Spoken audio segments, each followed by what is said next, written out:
అందరికీ welcome to my sister marriage. ఇంకా చెల్లి పెళ్ళి అయితే 1 మంత్ అయిపోతుంది ఆల్మోస్ట్. అప్పుడే ఇంకా 1 మంత్ యానివర్సరీ కింద నేను ఈ వీడియో చేస్తున్నాను. ఎందుకంటే నాకు టైం సరిపోలేదు వీడియో అప్లోడ్ చేయడానికి.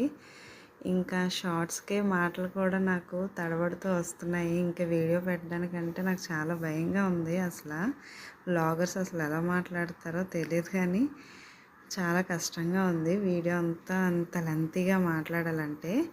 ఇంకా ఎలాగో 1 మంత్ అయింది కదా, స్పెషల్గా ఇది వీడియో పెడదామని అయితే ఈరోజు పెడుతున్నాను.